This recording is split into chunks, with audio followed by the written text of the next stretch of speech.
As content creators, we often dream of having a post that goes viral.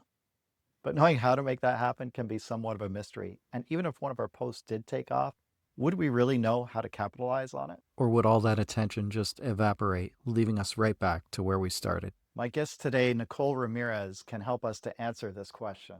Within the past year, she had a post that went viral on LinkedIn, generating more than 11,000 reactions, 240 reposts, and thousands of new followers. But where this really gets interesting is what Nicole was able to do after that post, using it as a springboard. To get mentions in Forbes and other media, add subscribers to her newsletter, and further her career in digital marketing. And this episode is about the story of how she produces consistently good posts that get real traction and produce real results. Because right now, Nicole has more than 32,000 followers on LinkedIn, more than 9,000 newsletter subscribers, in addition to having a master's degree in journalism and years of experience in digital and content marketing. But she didn't start here. She got to where she is with strategic content and consistent effort over time. So now let's get into it and learn a little bit more about how she's done that. Hi, Nicole. Welcome to the show. Hi, happy to be here. Yeah, very great to see you. I was saying a little bit on the introduction that you have a lot of experience with digital marketing and that also you had a viral post on LinkedIn. So I wonder if we could start there and you could just tell me a little bit about what happened and how it's affected your social media presence since then. Yeah, absolutely. So I started about a year ago on LinkedIn, a little over a year ago, after I got laid off from Forbes, and I had about 2,000 ish followers.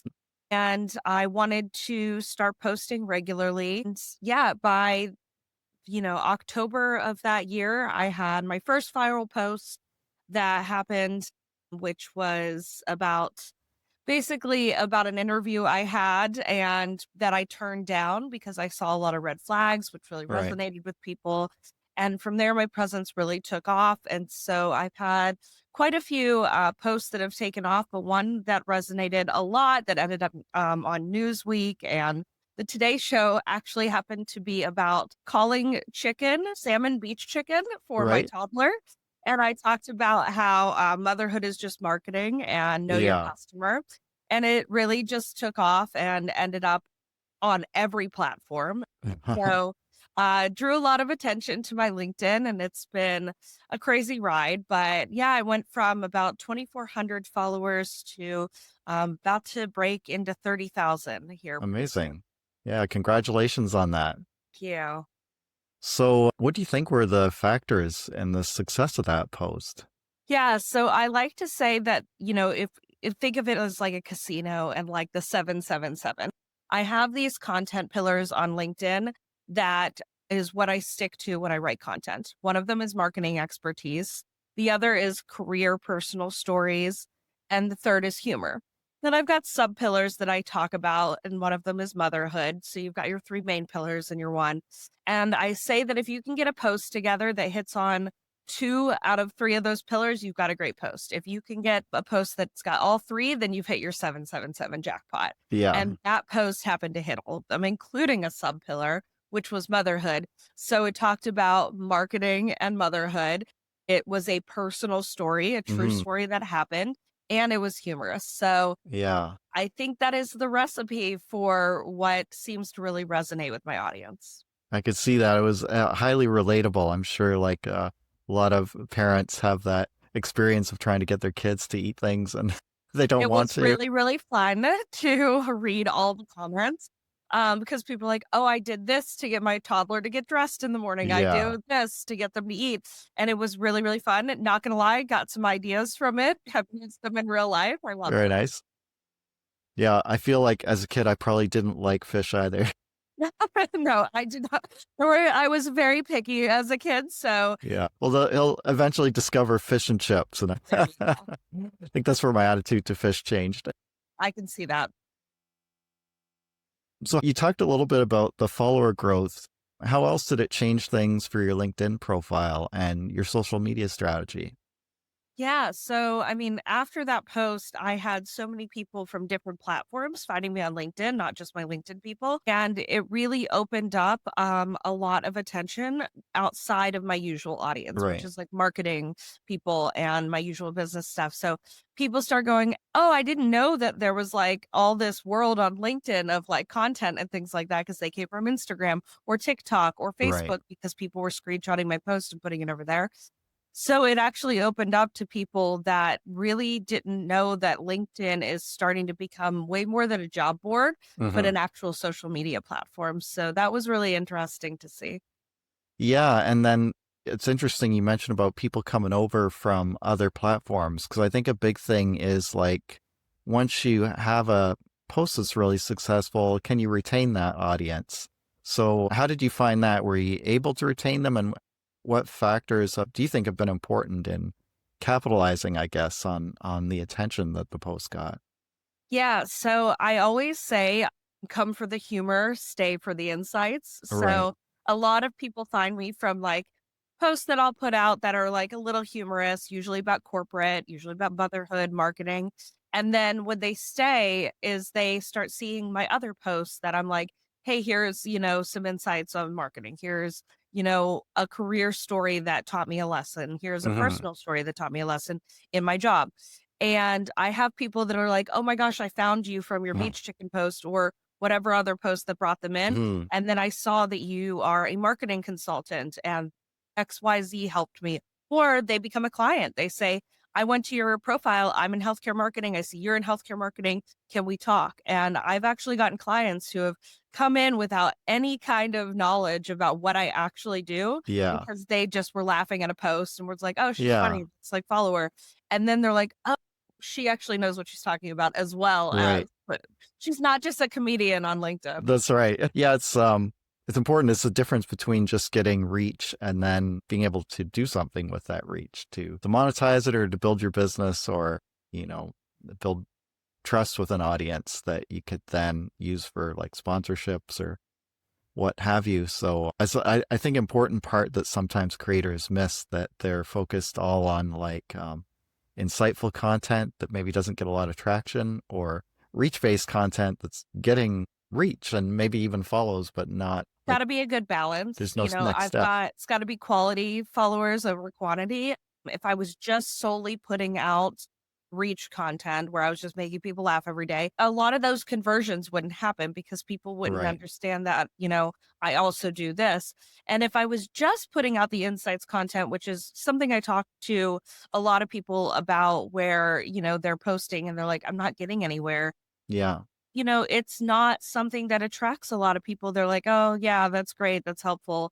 And then they just scroll and move on. All You right. really want to do this good balance of showing people your true personality and like Hmm. these little quirks about you, making people laugh, entertaining them, whatever that is, showing a vulnerable side through personal and career stories, and then also offering them value.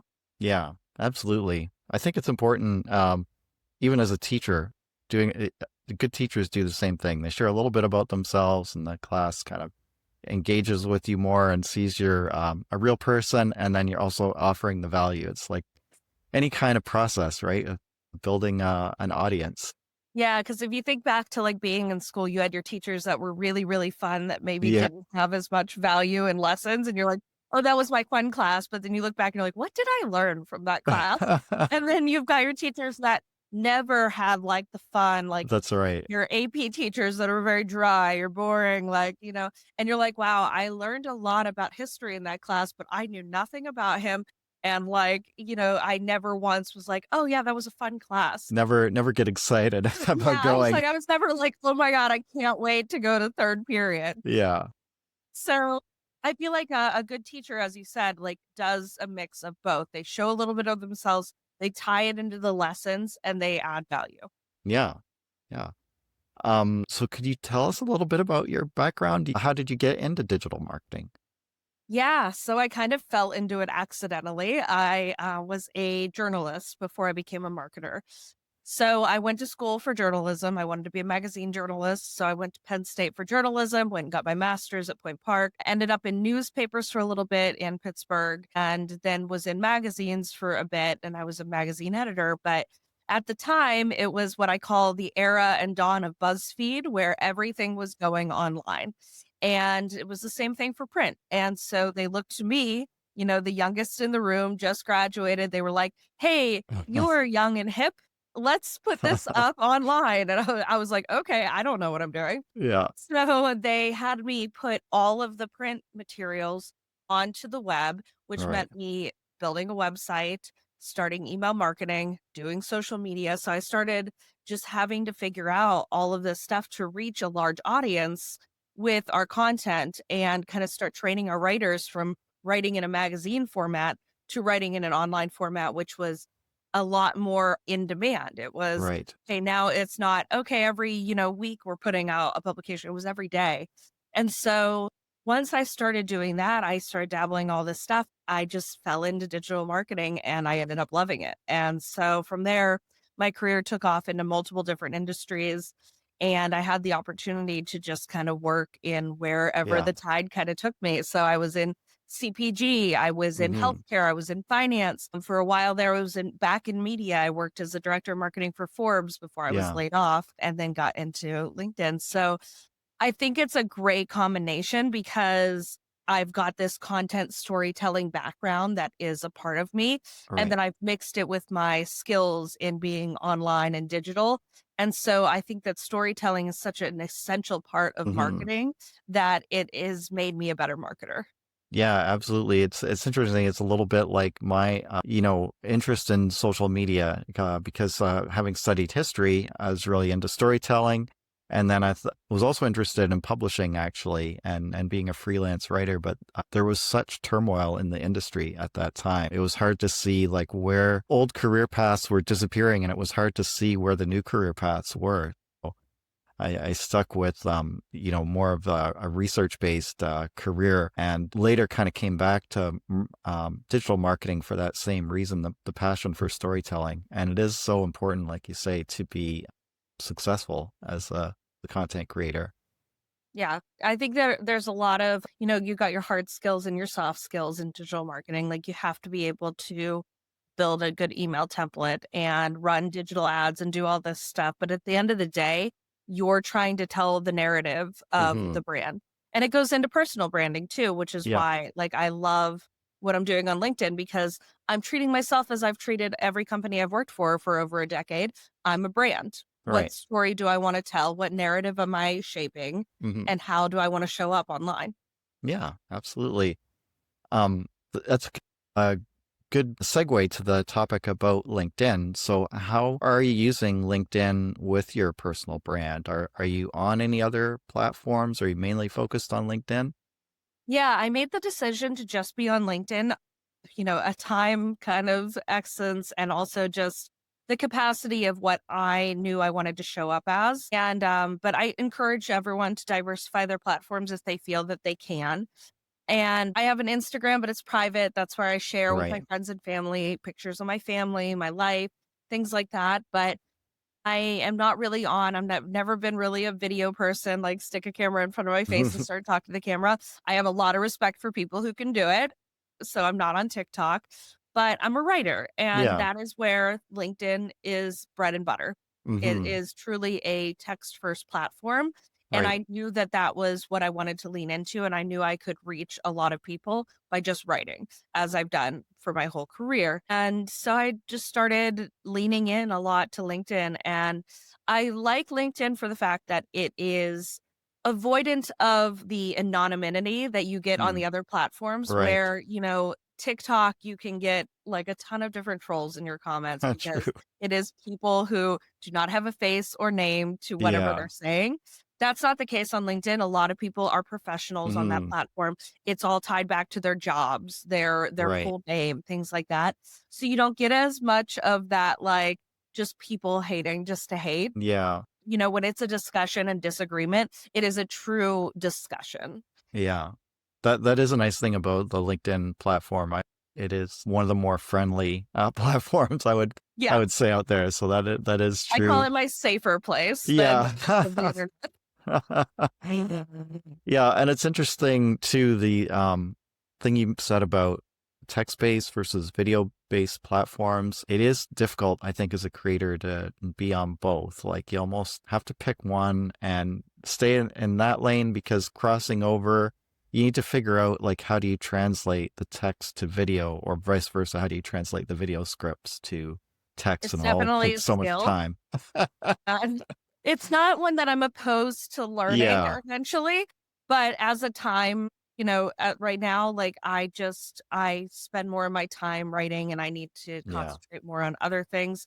But it doesn't mean down the road I might not try and dabble in some TikToks and yeah. things like that. But at this time, I'm quite enjoying my time on LinkedIn. Yeah, that makes sense. Well, you're doing really well on it, and I was wondering if you might share some insights into like how, how to grow on LinkedIn. What do you think? What would you recommend for people who are looking to expand their professional network? Yeah, I think one of the biggest things that people overlook is being a contributor, not just a creator. So I spent the first 6 months on the platform really commenting on people, networking, Right, DMing, connecting with people I wanted to be connected with. Very, very purposeful. So, marketing leaders and thought leaders that I really wanted to connect with.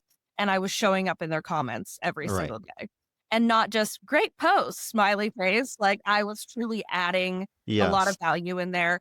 And then it was also sparking like, people would comment back and I'd be like, oh, that'd be a really great post. So it actually does lead into you being a creator, but your Mm-hmm. first and foremost to grow on that platform is to be visible on people's pages. All right. And so that is where I would start. And then I talked a little bit earlier about content pillars, Mm-hmm. finding those things that you can talk about every single day without burning out. And Mm-hmm. you don't have to show up every day on the platform, but what are those things that you want to be known for? What are your friends and family and colleagues calling you about to ask you advice on?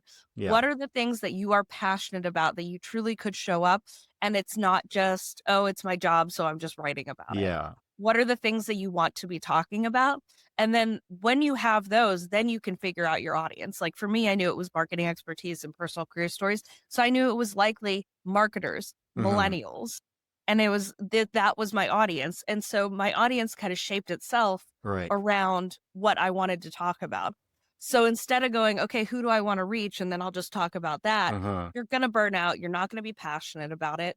Find what you want to talk about, then find your audience. I love that. Yeah, because that is, I think, the challenge for sustainability is like you really do have to enjoy it, because so much goes into creating good content. And I find too, the more I can connect it with what I'm already doing, what I'm already excited about, the content more easily, you can create it a lot more easily, because you're drawing on your daily inspiration, and you're not trying to research something that's separate from what you're Then it doing in just becomes daily a life. chore and you're forced to show up every day to do it. Yeah, It's just another job. that's You right. should want to like show up as Yeah, often as you want. You don't have to post every day, but if once a week is when you're showing up on the platform, it should be something you're looking forward to and sharing and contributing. yeah. If you're like, it's Wednesday again, I have to go post on LinkedIn, like that's not good. Yeah. And it helps with the people that you're engaging with too. You can get excited about that, because you're like, okay, we're going to talk. I'm going to talk about,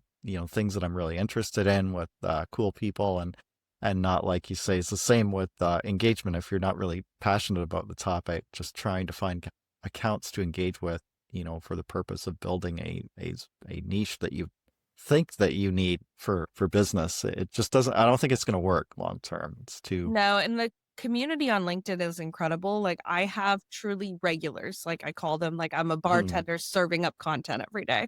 I have regulars in my comments that like if I moved recently and I was like kind of MIA for a little bit and they were like, Right. "Where were you? Like we missed your content." And so you build up this like repertoire with these people that are truly looking forward to your content every Yeah. day, truly showing up in your comments every day. And it's vice versa. I have people I look for every day. And I've truly made some friendships have Becca Chambers is one of the bigger names on the platform. I looked up to her when I was first starting, and now she's a Yeah. friend of mine, and we do LinkedIn Lives together. It is truly just, and that was me just showing up in her comments every day and Yeah. being one of her regulars. And then, we ended up in the DMs together, and then we moved to a group chat, and we were like, hey, let's take this live because we Yeah. talk about LinkedIn all the time. And so we actually call it the group chat live. And That's it's great. me, her, and Allison Rossi that we're literally in a group chat talking about LinkedIn algorithm changes and things that we're Yeah. seeing and supporting each other in the community. And we just started taking that to our audience. Yeah, that's great. I think that's one of the nice things about social media. We hear a lot sometimes about how it can be divisive, but it also brings people together Truly. in nice ways. So I saw you have a podcast and a consulting and coaching service in addition to the work you're doing with the healthcare sector. So I'm interested in how you balance all of that and what advice you'd give to other working professionals who want to build a presence on social media, but they're also, obviously invested in a lot of other things at the same time. Yeah, I mean, it's all about, prioritizing. So what fills your cup first and then second and then going on top of that. I've had my podcast Talk Digital to Me since 2018. So right when podcasts were really starting out, comes in waves. Sometimes I'll Yeah. take a 6-month break, sometimes I'm on. Right now I'm on hiatus for a little bit until Hmm. till the new year because I'm pregnant right now and due in a next month. Congratulations. Thank you. And so right now I've got a concentration on we just bought a house, we're doing all that stuff. So Yeah. I do it kind of as a fun thing. It Yeah. is more just like when I feel like talking to people that I want to network with. And that's truly how I use the podcast. I reach out to interesting people that I'm like, I would love to just have a Yeah. conversation. Let's just put this on camera that other people can hear. And I love doing it. And so a lot of it started as let's talk to digital marketers. That expanded into digital personal brand people and pretty much like CMOs and Yeah. pretty much anyone I found interesting, I brought them on to just have a conversation with. And it's been really wonderful. And then along with my healthcare consulting, I'm a marketing consultant. So I help out with brands and content and things like that. I also do a little bit of ghostwriting for some CEOs, some executives that want to be on LinkedIn, but don't have the time to really be writing this content. So I do a little bit of ghostwriting there. And that's really, and then I coach people on finding their content pillars, finding their audience, finding that bread and butter that they're looking for on LinkedIn. Because I just became passionate about it after I Yeah. started for a year. And so it's almost just like my fun side of my business. That's good. Yeah. And I think that is one of the nice things about podcasting is it can give you an excuse or a way in to have those conversations with interesting people. And I like too that it is one of the more, I would say one of the more forgiving formats, both podcasting and LinkedIn, where you can take a bit of a hiatus. And it doesn't seem to be as negative with your audience or with the algorithms. Whereas like some platforms like TikTok, if you're gone for a while, you're buried again. You Yeah, have the to start algorithm all does over. not like it. Yeah, it's so much fun, and I've what I said, Yeah. like, if it starts becoming a chore, then Yeah. I take a step back, and sometimes podcasting can be like Yeah. that. When I started getting more of an audience on LinkedIn and I put out a call for guests, I had done that a year before that when I had 3,000, 4,000 followers, and I was like, "Oh, these 10 Yeah. people wanna be on." I put out a call around 25,000 followers, that might have been a mistake. I had hundreds of people and I'm like so excited, but it was a lot of sifting Yeah. through. And so I was like, you know what? I need to take a step back and see like what I really want to do, how many times I really want to be posting. Right. And so I'm very, very aware of when something becomes a little too overwhelming, a little too much of a chore, I take a step back. Yeah. That's a great point. Yeah, and because it can become a lot at different times, and sometimes we all just need a break, right? And And it's I like was it's supposed to be the fun thing I do. that's I don't want right. it to become another job. Exactly. Yeah. And I always think like with a podcast, like TV shows have seasons and they have breaks in between and they Yeah. retain their audience. So Exactly. I'm like, gotta wait. And like, and sometimes I want to shift and I'm like, actually, like this season, I want to do a lot of personal branding. yeah. And I want to do a lot of CMO leadership. And so I kind of get to like, go where I want to talk to people with it, which is really Yeah, nice. definitely. Speaking of the podcast, can you tell us a little bit more about the topics you have covered? And I'm also interested in specifically how you manage the time aspect of that, because I know how much work goes into producing a podcast. Yes. Yeah, no, I've covered everything from I've had top executives at major companies, Domino's and NASA, and everything from, you know, I had people from Forbes when I worked there on the podcast. And so a lot of the topics that I cover, I try to just say, like, how did you get in your career? What are some things, trends that you're seeing? Pretty much I kind of alter it to fit whoever's coming on. Right. And, how I manage it is I outsource a lot of it. Yeah. So I have an editor and I have someone that helps me with scheduling and things like that. So I tend to just put that out because it would never get done if it didn't. Because I am not a video editor. I'm not an audio editor. I am very, very grateful for my editor. And Yeah. it can be a lot when you're managing everything else. Yeah, definitely. It's you got to kind of pick what you're going to do, and I like the idea of like outsourcing things, especially the things that we're not as passionate about or maybe not as good at. Like if it takes a long time, that's a Yeah, good I'm very signal. aware of where my skills begin and end. So how does the podcast fit into the rest of what you're doing in terms of like your coaching, consulting, and just your personal brand, I guess?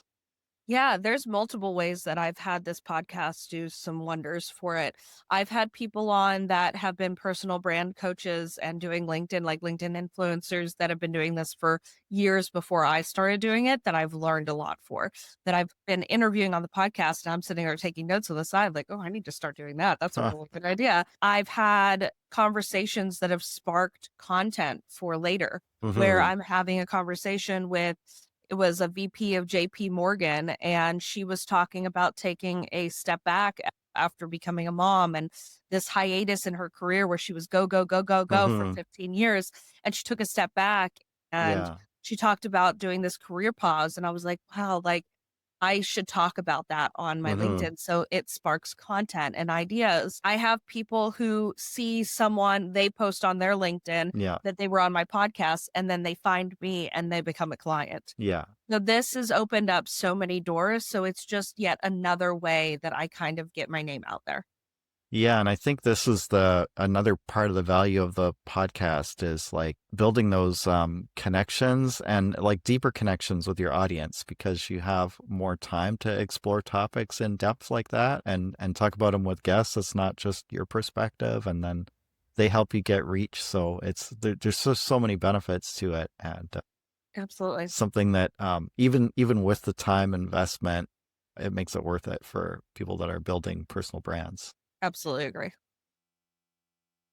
So what's the strategy that you're pursuing to take things to the next level On LinkedIn or in your business, I guess? So I'd be interested to know like where you kind of rank the different things. Is LinkedIn the most important lever right now, or is it the podcast or something else? yeah, I think right now LinkedIn is my main focus. It's Hmm. truly where I'm bringing in a lot of my clients, a lot of visibility, a lot of brand partnerships are reaching out. There's just so much opportunity. I've had so many doors open, speaking events and invitations to things, podcast invites, everything that I really love doing has come through this LinkedIn door. It'll be interesting to see where the next couple years take me for the platform. And like I said, I've become really passionate about helping people build their own personal brands and expand their LinkedIn. And so I can see myself in the next few years really leaning into more of that than my marketing consulting. But I guess we'll see where the Yeah, tide takes me in the yeah, next few years. that's exciting. Well, I think you kind of answered my next question, which is what is working well. But I'm always interested in talking with fellow content creators about what's not working well and where are the challenges that you're seeing right now. Yeah. I mean, there are a lot of creators on LinkedIn. We have our qualms with some of the LinkedIn algorithm Yeah. changes. Well, we talked about it openly, and we're actually in talks with LinkedIn how they can better support creators. They tend to be a little behind on the Yeah. creator economy on LinkedIn. They do really well with job boards and things like that. I think that there are some algorithm changes that can really hurt creators on the platform. So we're really trying Hmm. to work with them to help with that. And so things that are just not working on LinkedIn right now is video content, but they keep pushing it. Yeah. So it's really ironic. They'll be like video, video, video, and they like give you Yeah. PR packages. And then every time one of our creators puts out a LinkedIn video, it flops. And so I think that's really interesting to see. We'll see where everything goes within the next Yeah. few years on what they're trying to become. And if they listen to what their creators are saying, like, hey, I know you want to be a video platform. That's fantastic. But is that what the audience expects when they come on LinkedIn?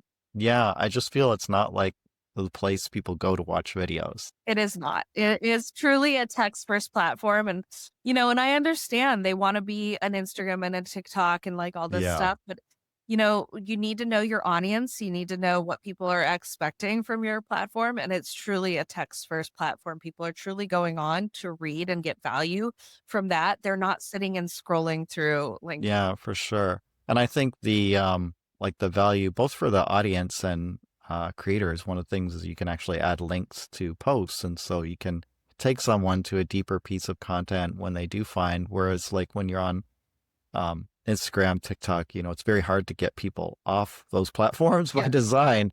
But that doesn't make them as great for certain types of creators that are trying to get, build their presence elsewhere. Yeah. Truly, people are coming to LinkedIn to find value, Hmm. whether that's get another job, get a Yeah. promotion, learn something, connect with someone, network. It is truly they are opening that app, opening their desktop to find value. And that's what we need to be giving them. Yeah. I think the other thing that's cool about LinkedIn or interesting is that it's not really a creator platform yet. Like there's Not not a yet. lot of people who are content creators on it. So it kind of creates this advantage if you are like an opportunity, but it also is like you say that the algorithm's not designed for creators. So No. it's kind of this There's like double a edged. famous stat we use all the time. There's a billion people on LinkedIn, which is true, but only 1% of them Right. are creating content on the platform. Yeah. There's a huge gap in opportunity there, which is really great. I mean, a Hmm. lot of people have said Brendan Gaughan is one of them who is he created the first agency for LinkedIn creators that's ever Okay. existed. And he has said LinkedIn right now is where YouTube was in like Hmm. 2010. There is just like this opportunity Yes. to, people started posting and they were like, oh, what are these YouTube creators doing? And like they got in early. That is where LinkedIn is right now. We are these creators that are Hmm. going, hey, we see this opportunity. LinkedIn needs to play a little catch up because they're Yeah. not used to the fact that, like, okay, people are starting to use this as like an influencer platform Right. and build their brand there, but they're catching up. Yeah, yeah, and that makes it exciting too when it's not as crowded and like you say, there's the opportunity and Not oversaturated yet. We'll yes, see how it goes in the next few years, but I do enjoy the fact that it is not very yeah. oversaturated. Yeah, and I think that goes back to what you're saying earlier about eventually branching out because it is like things change so fast in the Yes, social media, digital marketing space right now. That to me is like even with the extra time it takes to have like a secondary platform, that makes it worth it in some cases just to manage that risk. But it's you got to have the time and kind of the right strategy for it so that you can easily move content from one thing to the next. Otherwise, that's it's right. really hard. Yeah. So how can people reach out if they want to learn more about your podcast or services? Yeah, you can find me on my website, nrdigitalconsulting.com, or of course on LinkedIn, /Nicole Ray Ramirez. And yeah, just leave me a comment, slide into my DMs. I tell everyone I spend Saturday mornings with a cup of coffee answering my many DMs. So I do respond to everyone. Just Nice. takes me a little bit. So if you email me or if you DM me on Monday, you might not hear from me from till Saturday, but I do respond to everyone. It is truly about building community for me on there. So I do at least you can even leave me a DM like love your comment like content and I will absolutely be like, thank you so much. It Yeah. doesn't have to be something like written out crazy, but I do respond ever. That's great. Well, thank you for being on the show. It's very nice talking with you today. Thank you so much. I appreciate you inviting me. So, part of what really stood out in today's episode for me was the way in which Nicole's niche focus not only helped to promote the virality of her post and other content that she creates, but also how it really helped her to capitalize on that opportunity when it arrived. Think about how that post hit on all three key pillars that constitute Nicole's content strategy: marketing, personal career stories, and humor. And as a result of that, the traction that Nicole was getting on that post really readily translated into the rest of her larger content and business strategy, enabling her to attract new subscribers and maintain them, enabling her to build her podcast and newsletter, and just leverage that opportunity that was provided by the viral post because that alignment existed. How I'm applying this to my YouTube channel here is by honing in with more of a focus on creator gear and software. So looking at camera gear, tutorials and reviews, software walkthroughs, creator tips for YouTube and social media, and tech troubleshooting and quick fixes. And you can see that really aligns with my top performing content here, most of which is about tech gear or software, but it doesn't preclude doing more on photography, where camera gear is a popular topic, or video, where I've done a mix of video tips, gear, tutorials, and reviews. Now, social media strategy and YouTube tips, maybe I'd approach that a little more from a software, AI tools kind of lens, and that keeps everything more fully aligned. Okay, let's talk about how this works in practice. So you've got a post or a video that somebody likes, and they decide that they're going to go to your homepage and check out your channel. If what they see on your channel is not aligned with what the post was, then there's a good chance that they exit, and that sends a negative signal to the algorithm, and you're not going to get that post or video pushed to more people. However, if they indeed like it and they start watching some of your videos and then they realize, hey, this is a channel that aligns with what I like, maybe they subscribe. Alternatively, they watch a few videos, again, exit because there's confusion over what the channel is really about. That's a negative signal. Positive signal is a subscription. Subscription, maybe once they're a subscriber, then they start to watch other subsequent videos, perhaps even comment on the videos, like more of your videos, and then that in turn can lead to your offer.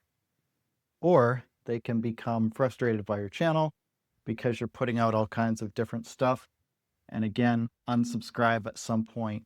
But it's if we have that alignment, there's a flow through to what hopefully will be your offer one day. And that offer could take the form of affiliate sales, a sponsor link, digital products, or merch. And that is what you really need in order to earn and scale your channel, because over time you can't keep doing everything by yourself, so that some sort of revenue generating aspect of the channel becomes key. And that's why you want to watch one of these episodes next to learn more about that. Thanks for watching. I hope you have a great day, and we'll see you in the next video.